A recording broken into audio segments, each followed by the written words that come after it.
laging pumapaldo sa link ko. Bakit niya sinusubukan dito? Ayan. Senator Marcoleta is recognized. Salamat, Mr. Chair. I was a little bit excited this morning, Mr. Chair, nung makita ko yung 7th public hearing dahil nakita ko dun sa witnesses and resource persons. Yung new invitees is Congressman Ferdinand Martin Romualdez Sr. Only to be disappointed na hindi ko po siya nakita ngayon. And I also note, Mr. Chair, na ginamit po niyong basis, yung sulat po sa inyo ni Speaker Faustino Bojidi. Mr. Chair, hindi ko po masyadong makuha ang ibig sabihin ni Speaker Boji ng ito ang ginamit nila na para hindi padaluhin ang mga miyembro ng House of Representatives, subjecting them to a simultaneous legislative inquiry on the identical subject could potentially prejudice the findings of the ICI. Pasensya na po, Mr. Chair, pero hindi ko po talaga maintindihan yun. How can the findings of the ICI be prejudiced by their presence here?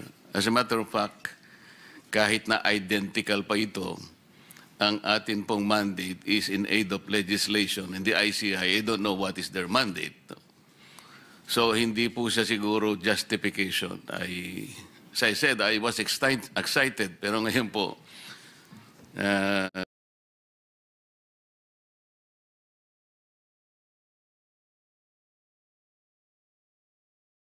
kasi mas maganda sana kung nandito siya. It could have been more substantial sana. Having said that, Mr. Chair, siguro isang araw na-process na natin ito kung ano ang dapat gawin talaga sa mga invitees na to. More particularly, the members of the House of Representatives that were initially mentioned at some point in several testimonies of the respondents that were invited by this committee. May I now proceed, Mr. Chair, to Engineer Bernardo. Kagaya po ng napansin sa pagtatanong ni Senator Kiko, ako din ay ganun din ang aking observation. Merong bahagi ng iyong salaysay na talaga namang very, very descriptive, talagang even the minutest detail. Ito'y mapapatotohanan sa dami ng mga pahina at mga saknong na binanggit mo. Kung halimbawa pag-uusapan, Senator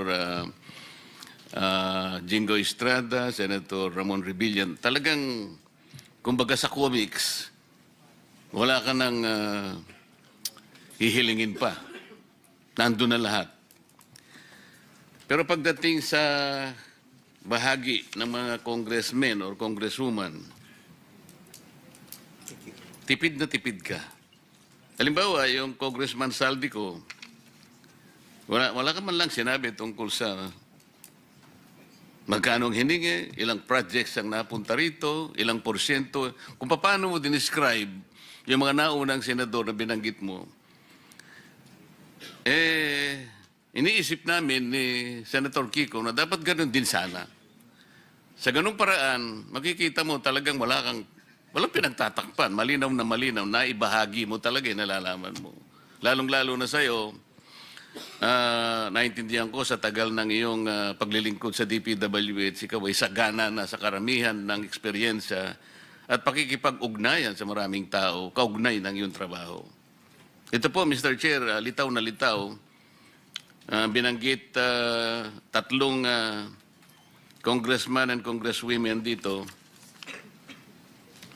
Talaga pong napakatipid po ninyo. Sa makatwid, dito lang po ay kung ako ihahatol dito, meron po kayong deliberately na parang hindi na gusto pang ihayag yung maaring nalalaman po ninyo. Kaugnay po nito, Mr. Chair, nung tinatanong din ni Senator Kiko, kahit na mathematical lang or arithmetical estimation, kung talagang napakahalaga po nun eh. Initially, ito po yung mga nasa notes ko din. Nagkakaisa pala kami ng direksyon ng pagtatanong. Bakit kinakailangang sangguniin mo ang abogado mo at pagkatapos